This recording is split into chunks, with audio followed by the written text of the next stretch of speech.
संतों की महिमा अमन अमान, देखो गणिका चढ़ी विमान। अब देखो पुण्यात्माओं, कितना गहरा रहस्य है यहाँ पे। मतलब हम किस भाव से हम सतगुरु की सेवा करते हैं, किस भाव से हम परमात्मा की शरण में रह के भक्ति करते हैं, इसका भी बहुत बड़ा महत्व है। संतों की महिमा अमन अमान, देखो गणिका चढ़ी विमान। 650 साल पहले जो गणिका बहन थी, जिसने वो कुकर्म छोड़ के और परमात्मा से नाम दीक्षा लेके भक्ति कर रही थी, पुण्यात्माओं केवल उसी आत्मा को परमात्मा ने उस समय स्वर्ग में भेजा था। बाकी हम सब नरक में पड़े हुए थे 650 साल से। जबकि वो भी भगती थी, वो भी भक्ति करती थी, हम भी भगती थे। लेकिन देखो भक्ति भक्ति में कितना अंतर हो गया। 650 साल पहले परमात्मा ने उसको, उस गणिका बहन को विमान में बैठा के उसको स्वर्ग में भेजा। और हमने कितने जन्म ले लिए होंगे 650 साल से? वो तो खाली वर्तमान में लेके जन्म, या हो सकता है भगवान ने कहीं भेज दिया हो, वर्तमान में भक्ति कर रही हो। लेकिन 650 साल बाद उसने तो खाली एक बार ही मां के पेट में आने पड़ा, नरक भोगना पड़ा। और हम 650 साल से कितने जन्म भोग लिए? गुरुदेव ने क्या बताया सत्संग में कि सबसे बड़ा जो नरक है वो मां का पेट है। 9 महीने प्राणी, नीचे को सिर, ऊपर को पैर, सबसे बड़ा नरक है ये। गुरुदेव ने कहा कि एक व्यक्ति की 100 साल की उम्र हो और 100 साल तक उसको कोढ़ लग जाए। कोढ़ यानी भयंकर रोग, मवाद, फुंसियां फोड़े पूरे शरीर पे, मक्खियां भिन भिनाए, बदबू आए, दर्द हो, चिल्लाए, कर्राए। कहते 100 साल की किसी की उम्र हो और 100 साल उसको कोढ़ लग जाए, उससे भयंकर कष्ट 9 महीने ये प्राणी मां के पेट में भोगता है। तो पुण्यात्मा, वो गणिका हमसे कितनी अच्छी थी, जिसको परमात्मा ने नरक नहीं भोगने दिया असंख्य बार। और हम लोग 650 साल से मां के गर्भ से आ रहे हैं। क्यों?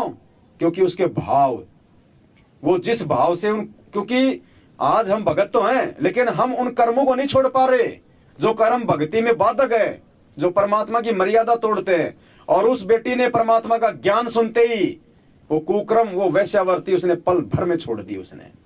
तो परमात्मा संकेत करने के नालायकों, वो सांसारिक, वो कर्म, वो कुकर्म जो भक्ति मार्ग में बाधक हैं, उस गणिका बहन की तरह यदि तुम एक झटके में नहीं छोड़ोगे और मेरे प्रति समर्पित नहीं होगे, तो देख लो तुम्हारा क्या होगा फिर। तो परमात्मा कहते हैं, चमरा जुल्हा तर गए और छिपा नाई रे, गणिका चढ़ी विमान में सुरगापुर धाई रे। वो गणिका बहन, परमात्मा ने उसको स्वर्ग में भेज दिया था उसी समय। और अब उसको जब परमेश्वर आ गई पिछली पीढ़ी में 8 सितंबर 1951 को, आज उस आत्मा को शायद नीचे भेज दिया होगा, अपनी भक्ति कर रही होगी, नहीं तो आने वाले समय में आ जाएगी। कहने का मतलब है, हमने जो कुकर्म भक्ति मार्ग में बाधक हैं, इस बहन से शिक्षा लेते हुए, परमात्मा के शब्द से शिक्षा लेते हुए हमने उनको छोड़ना है, जो परमात्मा की भक्ति में जो बाधक है, सीधे सीधे जो मर्यादाओं को तोड़ते हैं। मालिक कहते हैं ना, लोक लाज मर्याद जगत की तिनकियों जो तोड़ बगावे, जब कोई राम भगत गति पावे। इसके बिना मोक्ष नहीं हो सकता। तो सात संगतियों का मकसद यही है कि हम जागें, दूसरे भाई बहनों को जगाएं, हम समझें, दूसरों को समझाएं, क्योंकि हम एक दूसरे के हम पूरक हैं। हम परमात्मा नहीं है, हम एक दूसरे के हम पूरक हैं। सात संगति का मतलब यही होता है। मालिक ने एक सत्संग में बताया ना कि सत्संग में बूटे साधु और एक से एक अगाधु, नर उनकी शरणा लाग, जिनकी झुकी तले ने डाली। अब उस वाणी का परमात्मा ने क्या अर्थ बताया है, देखना पुण्यात्माओं। एक एक शब्द का बहुत बड़ा महत्व है। इसलिए गुरुजी कहते हैं सत्संगों को ध्यान से सुना करो।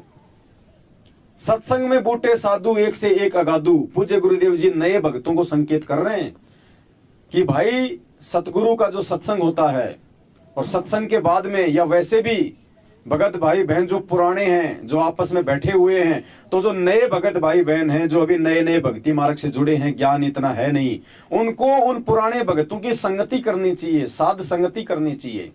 उन भगतों से उनको सवाल पूछने चाहिए अध्यात्म के, उनको डिस्कस करना चाहिए कि गुरुजी ने सत्संग में ये बताया, इसका क्या अर्थ है, और फिर परमात्मा ने क्या कहा। कैसे भक्तों से पूछना चाहिए, कैसे भक्तों की संगति करनी चाहिए, जिनकी झुकी तले ने, जो विनम्र हैं, जो अधीन हैं। तुम उनसे एक ही सवाल 100 बार पूछो तो भी वो तुम्हें अपना भाई समझ के, बहन समझ के 100 बार प्यार से उसका जवाब दें। नर उनकी शरणा लाग, जिनकी झुकी तले ने देखो परमात्मा इस वाणी को कितनी अच्छे से समझा रहे हैं। तो पुण्यात्मा, ये सात संगतियां परमात्मा के विशेष आशीर्वाद से इस वाणी के अनुसार, क्योंकि बहुत सारे भाई बहन अज्ञानता में कह देते हैं ना कि तुम्हारे को किसने आदेश दिया सात संगति करने का।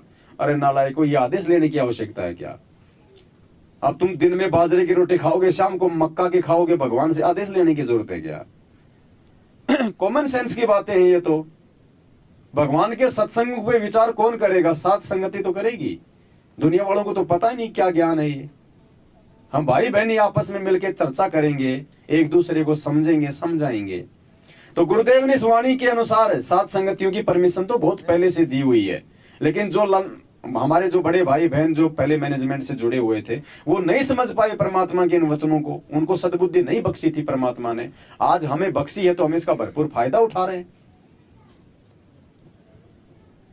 जो प्रसंग चल रहा है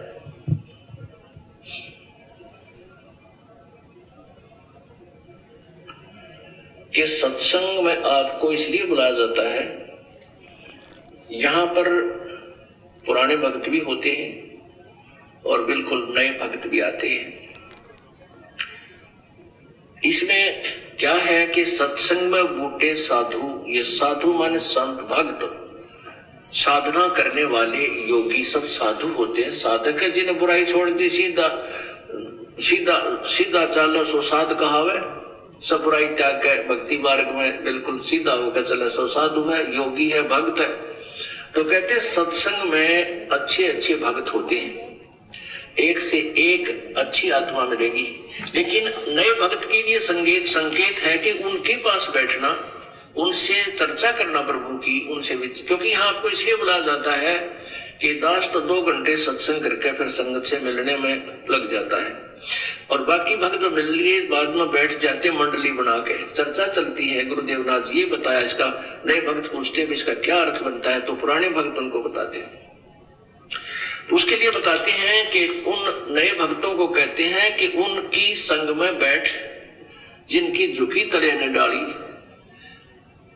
यानी जैसे पौधे पेड़ होते हैं और जिनके फल लदपद लगे हो, आम के या अंगूर के गुच्छे लगे हो, तो वो नीचे को झुक जाती है टहनियां, तो वो फलदार वृक्ष होते हैं। अर्थात जो विनम्र आत्माएं हो चुकी है, जो कितनी बार आप प्रसन्न करते हो, प्यार से उत्तर दे रहे हैं, समझो वो भक्ति से परिपूर्ण है, तो उनसे ही ज्ञान समझे, इसका ये तात्पर्य है।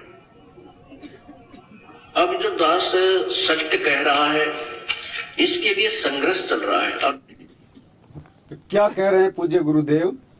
उन भगतों की संगति करो, उनसे परमात्मा के विषय में पूछो जिनकी झुकी तले ने।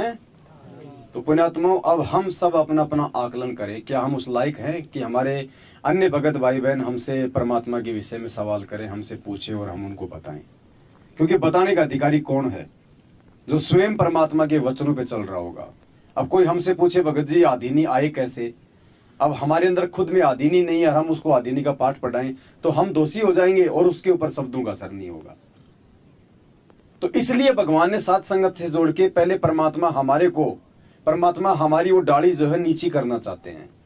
परमात्मा हमें अधीन बनाना चाहते हैं, परमात्मा हमें वो प्रेम समझाना चाहते हैं, ताकि हम फिर अपने अन्य भगत भाई बहनों को हम समझाएं। इसलिए भगवान ने सात संगति रखवाई है ये। इसलिए दास ने कहा था शुरू में, किसी को बुरा नहीं मानना चाहिए। इसलिए दास ने कहा था कि ये शब्द खाली ये गाने गाने के नहीं है। अगर हम इनके अर्थों को नहीं समझ पा रहे हैं, दूसरों को नहीं समझा पा रहे हैं, तो उसका खाली गाने गाने का फायदा नहीं होगा। इसलिए दास ने कहा था ये चीज।